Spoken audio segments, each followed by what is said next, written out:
Lieutenant Commander Nigel Sharkey Ward pulled 6G off the deck of RNAS Yeovilton in October 1978, rolled his Sea Harrier FRS.1 inverted, and watched a US Navy F-4 Phantom slide past his canopy at 300 knots. The American pilot, moments earlier confident of a gun's kill, was now dead in Ward's forward hemisphere.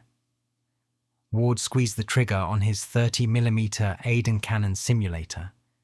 The Phantom crew, on exchange from VF-101 at NAS Oceana, landed shaken. Ward filed the sortie report to Commander Air at Yeovilton the same afternoon, the paperwork routine, the implication radical. A subsonic jump jet weighing 13,000 pounds empty had just defeated a Mach 2 fleet defender in a turning fight, and the Royal Navy had the gun camera footage to prove it. The Fleet Air Arm 3 years earlier had been an organisation grieving. In 1966, Dennis Healey, as Defence Secretary, had cancelled CVA-01, the large deck carrier the Admiralty regarded as the spine of a global navy. The 1975 Defence Review under Roy Mason confirmed the withdrawal east of Suez and pointed the fleet at the North Atlantic, hunting Soviet submarines. HMS Ark Royal, the last conventional fixed-wing carrier, was scheduled to pay off in 1978. Whitehall's answer, forced through against Treasury resistance, was the Invincible-class through-deck cruiser, a euphemism designed to slip a small carrier past MPs who had been told carriers were finished. Onto its ski jump would go the Sea Harrier FRS.1, an aircraft the Ministry of Defence had approved in May 1975, for just 24 airframes at a unit cost of roughly £5 million. The Americans, when they heard, were polite and unconvinced. Vice Admiral Kent Lee, running US naval aviation procurement, told visiting British officers the Harrier was a curiosity, useful for close air support in West Germany, unserious as a fleet fighter. The US Marine Corps flew the AV-8A, but no US Navy admiral proposed to send one against a MiG-23. The British view, argued inside Whitehall by First Sea Lord Admiral Sir Terence Lewin and pushed at the MOD by Chief of the Defence Staff Sir Neil Cameron, was different. The Sea Harrier was not a compromise, it was a weapon system. Blue Fox radar, Sidewinder AIM-9L, and vectored thrust that permitted a manoeuvre no fixed-wing fighter in the world could counter. In service jargon, it was VIFF, vectoring in forward flight, and the Fleet Air Arm's 700A Naval Air Squadron at Yeovilton stood up on September 19th, 1978, under Lieutenant Commander Robin Kent, existed to teach it. Ward, formerly of 892 Naval Air Squadron flying Phantom FG-1S off Ark Royal, was the intellectual force behind the tactics. He had written his tactical manual longhand in a Yeovilton office, arguing that a Sea Harrier pilot who accepted a knife fight against a Phantom or an F-14 held every advantage, provided he understood energy management and used the throttle nozzles as a control surface. The Americans agreed to a series of dissimilar air combat trials. VF-43 at NAS Oceana, the Navy's adversary training squadron, would fly A-4 Skyhawks and F-4 Phantoms against Sea Harriers of 800 Naval Air Squadron, commissioned at Yeovilton on March 31, 1980, under commanding officer Lieutenant Commander Tim Gedge. The rules of engagement were straightforward. 1 versus 1, 2 versus 2, guns and heaters only, hard deck at 10,000 feet. The British aircraft would fly from the deck of HMS Invincible. The Americans expected to teach the Fleet Air Arm a lesson about the limits of subsonic aviation. What they learned instead reached the Pentagon within a fortnight, and it changed how the US Navy trained its fighter pilots. The trials that mattered took place in phases across 1980, 1981 and 1982. The first serious engagements were flown from Yeovilton and off the American East Coast, and the British aircraft were still on their squadron workup. Tim Gedge's pilots at 800 Naval Air Squadron had barely 300 hours each on type.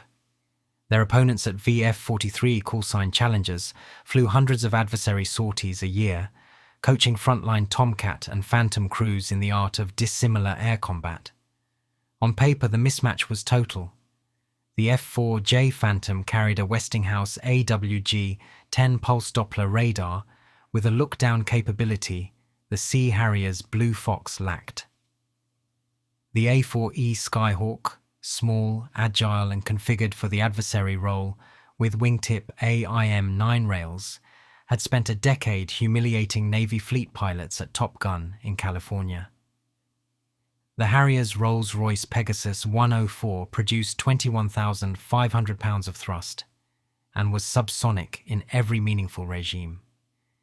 In a straight fight against an F-4 in Afterburner, the Sea Harrier could not run, could not climb, and could not out-accelerate. What it could do, and what Ward had spent 2 years teaching, was refuse the fight the American wanted and impose the fight the Harrier could win.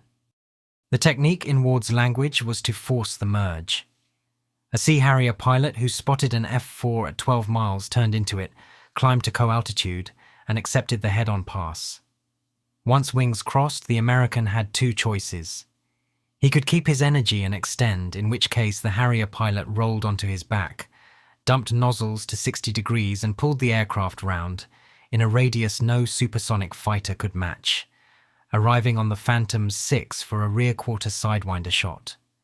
Or the American could accept the turning fight, in which case the Harrier's superior sustained turn rate at 300 knots delivered him a firing solution within 2 full turns. Either way, the outcome was the same, and after the first week of trials, the debrief tapes at Yeovilton were making uncomfortable viewing in Washington. Ward, by then senior pilot at 899 Naval Air Squadron, the headquarters and training unit at Yeovilton, was blunt in his logbook. In one sequence in November 1980, he flew 4 sorties in a single afternoon against F-4s of VF-101, the Phantom Fleet Replacement Squadron, and recorded 4 kills. VIFF, he wrote later in his 1992 memoir, Sea Harrier over the Falklands, was the least of it. The real weapon was the Sidewinder AIM-9L, the all-aspect variant cleared for RN service from 1980, which permitted the Harrier pilot to shoot from any position around the target rather than only the traditional stern quarter. Combined with an airframe that could point its nose more quickly than any American fighter in the fleet, the Sea Harrier had made the classic energy fight doctrine of Vietnam-era naval aviation obsolete. Inside the Directorate of Naval Air Warfare in Whitehall, Rear Admiral Sir John Cox read the reports with satisfaction. The Sea Harrier had cost the Royal Navy a fraction of an F-14 program, and delivered in the specific and unusual environment of North Atlantic fleet defense, a capability the Americans could not replicate. Cox's staff at Northwood, the fleet headquarters, drafted a paper for the first Sea Lord in early 1981, arguing that the Sea Harrier's tactical performance vindicated the entire Invincible program. The paper was still in draft when General Leopoldo Galtieri, in Buenos Aires, ordered his naval staff to plan the recovery of the Malvinas. The Argentine landings on April 2, 1982, caught the Joint Intelligence Committee in Whitehall in mid-argument. The JIC's Latin America Current Intelligence Group, chaired since January by an FCO officer, had assessed on March 30th that an invasion was not imminent. Signals intelligence from GCHQ Cheltenham, intercepting Argentine naval traffic, had indicated a fleet exercise. By the evening of April 1st, the exercise had turned into an invasion force steaming for Port Stanley, and the assessment was overtaken by events. Margaret Thatcher, in the Cabinet Room the following night, faced the operational question that had haunted every First Sea Lord since the cancellation of CVA-01. Could the Royal Navy retake a group of islands 8,000 miles away without a proper fleet carrier? Admiral Sir Henry Leach, First Sea Lord, appeared in Downing Street in full uniform on the evening of March 31st, uninvited, and told the Prime Minister that it could be done, that a task force could sail within days, and that if Britain did not sail, she would in a few months' time be living in a different country whose word counted for little. Thatcher, in her memoirs, recorded that Leach's certainty settled the question. On April 5th, HMS Hermes and HMS Invincible sailed from Portsmouth, watched by a crowd that included the wives of pilots who did not yet know whether they would fight. On Hermes were 800 Naval Air Squadron under Andy Auld and 899, the training squadron, providing additional pilots and airframes. On Invincible, 801 Naval Air Squadron under Nigel Ward. In total, 20 Sea Harrier FRS.1s. Ward, whose tactical papers had shaped the trials against the US Navy, was now to see whether the theory survived contact with Mirage 3s and Skyhawks of the Fuerza Aérea Argentina. The intelligence picture, assembled in the Old War office building by the Defense Intelligence Staff and refined by GCHQ, was mixed. The Argentine Air Order of Battle included around 35 Mirage 3 EA interceptors, 26 Dagger fighter bombers, 48 A4 Skyhawks in 3 variants, and a small but dangerous naval unit of 5 Super Étendard strike aircraft armed with the AM-39 Exocet anti-ship missile. Only 3 Exocets had been delivered before the French, on Foreign Office urging, suspended supply. The Super Étendard threat and the fear of what a single Exocet would do to Hermes dominated planning at Northwood throughout April. What the intelligence assessment could not resolve was the ranges. The Mirage force, based on mainland Argentina, would arrive over the Falklands with minutes of fuel. If the Sea Harrier could force them into combat, rather than allowing a fast pass and departure, the Argentine pilot faced the choice Ward had identified: fight and die, or run and reach the mainland on fumes. The doctrine developed against VF-43 at Oceana had not been drawn up for this war, but it fitted. The task force sailed south. On April 25th, Sea Harriers from 800 Naval Air Squadron flew top cover for the recapture of South Georgia. On the same day, the Argentine submarine Santa Fe was crippled on the surface by Wessex helicopters from HMS Antrim. The first combat air patrol over the total exclusion zone flew on May 1st. Flight Lieutenant Paul Barton, an RAF exchange pilot, with 801 Naval Air Squadron off Invincible, shot down a Mirage 3EA with an AIM-9L over West Falkland at 16:07 hours local. It was the first air-to-air kill by a Sea Harrier in operational service, and the first meaningful test of what the trials at Yeovilton had promised. Barton's kill happened in a fight the Argentine pilot had assumed he could break off. The Mirage, part of a pair vectored towards a Sea Harrier CAP by the radar at Port Stanley, made a supersonic head-on pass at 40,000 feet, expecting the British aircraft to accept a single missile exchange and disengage. Barton, flying in a two-ship with Lieutenant Steve Thomas, followed doctrine. He turned into the merge, climbed, and used the Harrier's ability to point its nose above the horizon to acquire the departing Mirage at extreme aspect. The AIM-9L, released at the edge of its envelope, tracked. The Mirage disintegrated. Thomas, seconds later, damaged the second Mirage so badly that its pilot ejected on approach to Port Stanley and was killed by his own anti-aircraft gunners, who took him for a British attacker. 2 miles away and moments later, a further pair of 801 Sea Harriers under Lieutenant Commander Mog Morgan engaged 3 daggers. Morgan's wingman, Flight Lieutenant John Leeming, shot one down with cannon after a sidewinder failed to guide. The tempo of that afternoon set the pattern of the war. The Sea Harrier force flew 1,435 combat air patrol sorties over the campaign, according to the post-action reports collated at Northwood, and now held at the National Archives at Kew in file DEFE-24. It shot down 23 Argentine aircraft confirmed, with 3 probables. It lost 2 aircraft in air-to-air combat, both to ground fire on strike missions, none to Argentine fighters. The exchange ratio, in an environment where the British fleet was outnumbered in the air by roughly 3-1, vindicated Ward's tactical work and the Sea Harrier's design in a way no exercise at Yeovilton could have done.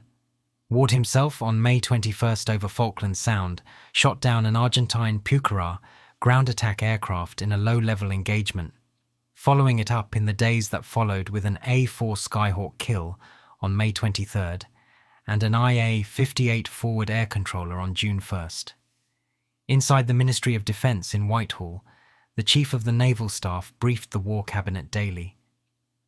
Sir Henry Leach and from mid-campaign Sir John Fieldhouse at Northwood kept the emphasis on the Sea Harriers' success in denying the Argentine Air Force free run of the amphibious operating area at San Carlos Water. That the fleet lost HMS Sheffield on May 4th to an Exocet, HMS Ardent on May 21st, HMS Antelope on May 24th, HMS Coventry on May 25th, and the Atlantic Conveyor on the same day did not contradict the point. The losses to Exocet and to A4 iron bombs came in the gaps between CAP coverage and in circumstances where the Sea Harrier force, with 20 airframes to cover a 300-mile front, could not be everywhere. Ward argued, and continued to argue after the war, that the CAPs had been positioned too close to the fleet and too far from the direction of Argentine attack. That is a debate British historians, including Lawrence Freedman, in his official history of the Falklands Campaign, have not fully resolved. What is not in dispute is that the Sea Harrier force, on a doctrine developed largely against US Navy adversaries, ended the campaign with a positive kill ratio against a supersonic opponent, and did so from the deck of a ship the Royal Navy had been told in 1966 it was not permitted to build. The signal traffic between Northwood and Washington in June 1982, released to Q in the mid-2000s, showed a US Navy still absorbing the implications. The absorbing began within weeks of the Argentine surrender on June 14, 1982.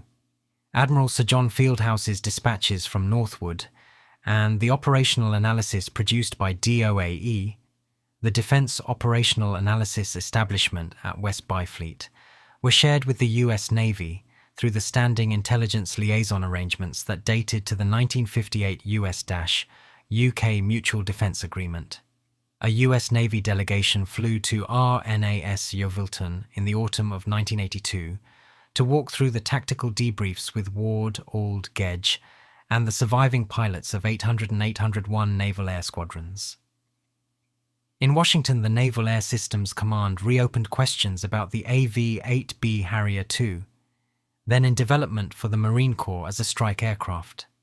Whether the American analysis directly influenced the Fighter Weapons School at NAS Miramar is a matter historians of US naval aviation have discussed carefully rather than declared. What can be said on the record is that Top Gun instructors in the mid-1980s incorporated dissimilar air combat scenarios against thrust vectoring adversaries into their syllabus, and that the F-14 fleet was directed to treat any encounter with a Harrier as a knife fight to be avoided, rather than a trivial gun kill to be collected. For the Royal Navy, the reputational consequences were significant, and the strategic ones more so. Within Whitehall, the Chief of the Defence Staff, Admiral Sir Terence Lewin, used the Falklands After-Action Review to reverse the direction of the 1981 Not Defence Review, which had proposed the sale of HMS Invincible to Australia and the reduction of the surface fleet to a submarine and Nimrod North Atlantic force. Invincible stayed. Her sister ships HMS Illustrious and HMS Ark Royal, already ordered, entered service on schedule in 1982 and 1985. The Sea Harrier itself entered a midlife program that would produce the FA.2 variant with Blue Vixen pulse Doppler radar and the AIM-120 AMRAAM in service from 1993, outside the strict boundaries of this account, but a direct consequence of decisions made in the Old War Office building in the second half of 1982. Ward, promoted commander, was posted to the Directorate of Naval Air Warfare in Whitehall. His tactical papers, some of which are held in the RN Historical Branch at Portsmouth and referenced in the Freedman official history, argued for lessons that the wider Royal Navy did not always want to hear. The Type 42 destroyer, he wrote, had insufficient area air defense to protect a task force in the absence of dedicated fighter cover. The Sea Dart missile system had proven vulnerable to low-level attack. The pilot training pipeline at RAF Valley and RNAS Yeovilton needed expansion to sustain a fleet air arm capable of a repeat performance. Ward's willingness to argue these points in writing and his open criticism of decisions made at Northwood during the campaign ended his uniformed career. He retired as a commander in 1985, having made himself unpromotable. His memoir, published in 1992 and reissued repeatedly, remains the primary account by a serving Sea Harrier squadron commander. From the American side, the visits kept coming. The DACT program between RNAS Yeovilton and successive US Navy adversary squadrons continued through the 1980s. The exercises at NAS Fallon and NAS Oceana, that had begun as a demonstration of American tactical superiority, now ran to a different rhythm. The USS Coral Sea, in a 1983 exercise off the Virginia Capes, hosted a detachment from 809 Naval Air Squadron. The Coral Sea detachment was not the only occasion on which British Sea Harriers operated from an American deck. In September 1976, a Fleet Air Arm test pilot had already flown a Sea Harrier from USS Franklin D. Roosevelt during that carrier's deployment to the Mediterranean, the first British operation of type from a US flight deck. What changed after 1982 was the character of the exercises.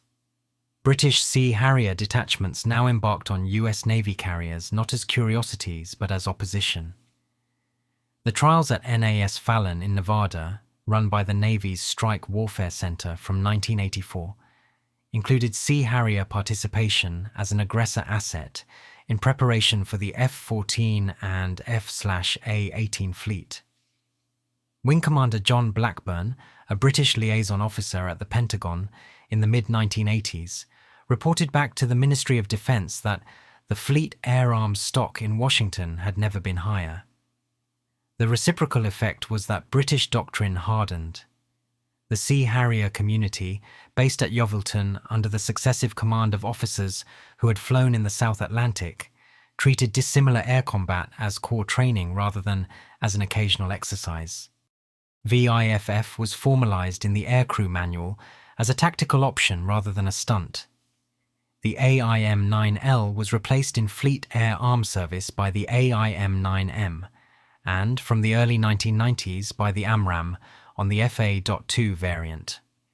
Whitehall funded the Sea Harrier midlife update in the 1988 defence budget, part of Secretary of State George Younger's programme, at a cost of approximately £160 million for airframe modifications and radar.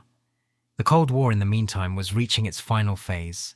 Soviet naval aviation's long-range maritime patrol activity in the Norwegian Sea, and the GIUK gap, the choke point between Greenland, Iceland and the United Kingdom that defined NATO's Atlantic strategy, remained the primary tasking for the Fleet Air Arms Sea Harrier squadrons.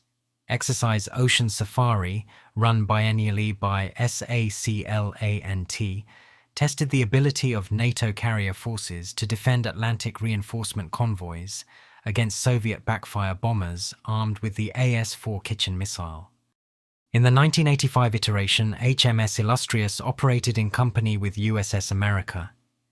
Sea Harriers of 800 Naval Air Squadron intercepted simulated Tu-22M raids at ranges that suggested the small Deccan jump jet formula, at least in the specific environment of North Atlantic air defense, remained credible. The Joint Appreciation drafted by the JIC's current intelligence group on the Soviet Union, held in files at Q opened progressively from 2015, assessed that the Soviet Northern Fleet's naval aviation capability peaked in 1986 and began to decline thereafter. Sea Harrier tasking in the North Atlantic accordingly reduced. The aircraft's operational focus began to shift towards the Adriatic, though the Bosnian deployments belong to a later chapter than this one covers. What did occur within the Cold War period was the establishment, on paper and in practice, of a British naval fighter arm capable of holding its own against the world's best-equipped naval air force in dissimilar combat. That achievement rested on decisions made in Whitehall between 1975 and 1978 by ministers, admirals and civil servants who had every incentive to say no. Roy Mason at the MOD, Sir Frank Cooper as Permanent Undersecretary, Admiral Lewin as First Sea Lord, and the successive ministers for defence procurement who signed the funding submissions. All of them had committed the Royal Navy to a jet aircraft that, in October 1978, could plausibly be described as unproven. By the time Nigel Ward retired in 1985, the Sea Harrier had become the case study that every Whitehall proponent of an unfashionable procurement decision invoked when the Treasury asked whether the money was well spent. The Whitehall context that had produced the Sea Harrier remained visible in the parallel case of the V-Force wind-down and the Polaris to Trident transition. In 1969, Royal Air Force Vulcan and Victor bombers had handed the strategic nuclear role to the Royal Navy's 4 Resolution-class ballistic missile submarines, carrying the American-supplied Polaris A-3 missile with the British-designed Chevaline warhead upgrade from 1982. The Chevaline program, kept secret through 3 governments and revealed to Parliament by Defence Secretary Francis Pym on January 24, 1980, had cost around £1 billion and produced a warhead package specifically designed to defeat the Soviet Galosh anti-ballistic missile system defending Moscow. It was on the record, now available at Q in the CAB and DEFE series files, a British engineering achievement of the first rank, delivered by the Atomic Weapons Research Establishment at Aldermaston and by Hunting Engineering at Ampthill. Its very existence had been withheld from the House of Commons for a decade because the Labour cabinet under Harold Wilson, which authorised the programme in 1974, judged it politically impossible to defend openly. The Sea Harrier, in that respect, was the fortunate cousin, a conventional weapon system whose successes could be photographed, filmed and briefed. Chevaline was invisible. Its authors were civil servants and defence scientists whose names appeared in no ceremony. Solly Zuckerman, chief scientific advisor to successive governments, had opposed it. Duncan Sandys, 20 years earlier, had prepared the ground. The 1980 announcement by Pym and Margaret Thatcher's subsequent decision in July 1980 to purchase the American Trident C-4 missile system, and then in March 1982 to upgrade to the Trident D5 for the Vanguard-class successor, framed the British nuclear deterrent for the remainder of the Cold War. Trident was a strategic decision, taken in cabinet with intense argument. The Foreign Secretary Lord Carrington, the Chancellor Sir Geoffrey Howe, and the Defence Secretary John Nott each contributed. Thatcher's minute of the meeting, released to Q, was terse. The purchase would go ahead. The costs, projected then at £5 billion at 1981 prices, would rise to more than double that. The submarines would be British-built at Vickers in Barrow-in-Furness. The warheads would be British-designed at Aldermaston. What the Sea Harrier represented in the conventional sphere, Trident represented in the strategic, a decision by a British government to accept high cost and long timescales to preserve independent capability. The Cold War's British lens from Attlee's 1946 GEN 163 committee that had authorised the first atomic bomb, through Macmillan's 1962 Nassau Agreement on Polaris, through Wilson's Chevaline secrecy to Thatcher's Trident purchase, was consistent in that regard. Whitehall had spent 40 years making the case, sometimes in public and sometimes not, that Britain would remain a nuclear power. The final chapter of that argument in this period played out at RAF Greenham Common and RAF Molesworth in the deployment of American ground-launched cruise missiles from 1983 under the NATO dual-track decision of December 1979. The Women's Peace Camp at Greenham Common, established from September 5, 1981, remained a fixture of British political life for the rest of the decade. The missiles arrived on November 14, 1983, aboard a US Air Force C-141 at RAF Greenham Common. They were withdrawn in 1991 following the INF Treaty, signed by Reagan and Gorbachev on December 8, 1987. The Cold War in Britain ended not in a single moment but in the removal of specific weapons from specific bases on dates recorded in the logbooks of RAF station commanders. Nigel Ward's Sea Harrier, XZ451, is preserved. It sits in the Fleet Air Arm Museum at RNAS Yeovilton, in the same hangar complex from which he flew the trial sorties against VF-43 in 1980. The airframe still carries the roundels of 801 Naval Air Squadron and the tally of Ward's Falklands kills on its port intake.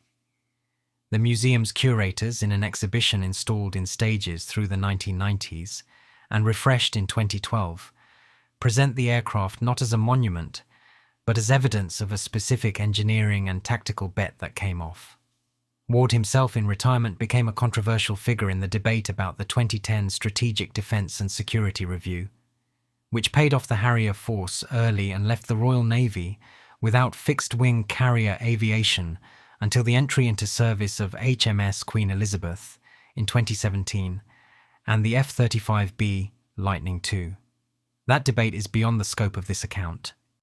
What lies within it is the record of a fleet air arm that, between 1975 and 1991, took a jump jet designed as a battlefield close support aircraft, put it on a ship the Ministry of Defense had disguised as something else, developed a fighter doctrine against the US Navy's best adversary pilots, applied that doctrine in a war 8,000 miles from home, and demonstrated a positive kill ratio against a supersonic opponent.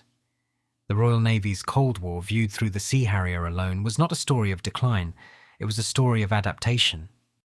The larger Cold War, of which the Sea Harrier was one chapter, ran in Britain from Ernest Bevin's 1946 argument at GEN 75 for a British atomic bomb, through Clement Attlee's authorization of the same, through the airlift into Berlin in 1948-49, in which RAF Yorks and Dakotas from Wunstorf and Fassberg flew 541,937 tons of supplies, through the Malayan emergency conducted from 1948 to 1960 by British commanders including General Sir Gerald Templer, through the Suez humiliation of October and November 1956, through the Cuban Missile Crisis of 22 to 28 October 1962, in which V-bombers stood at readiness state 05 across RAF stations from Marham to Waddington, through the withdrawal from east of Suez completed in 1971, through the Callahan and Thatcher years of INF and Trident argument, to the dissolution of the Soviet Union on December 26, 1991. Britain's part in that 46-year confrontation was neither leading nor peripheral. It was characteristically done on a smaller budget than the Americans and with a clearer sense of the specific things Britain could contribute. The intelligence relationship, formalised in the 1947 UK-USA agreement, negotiated by GCHQ's predecessors and their American counterparts, gave Britain a seat at tables where her conventional forces alone would not have secured one. The nuclear deterrent, sustained through 4 governments of both parties, preserved the seat. The Fleet Air Arm's Sea Harrier, in its way, was of a piece with that pattern. A modest number of aircraft, applied against a specific problem, extracted disproportionate strategic effect. When American pilots at NAS Oceana in 1980 flew home to write up what had happened over the Virginia Capes, they were describing, without necessarily realizing it, an approach the British had been taking for 40 years. Ward's logbook entries closed a circle that Attlee had opened. The Cold War from the British side had been won by paying attention to detail.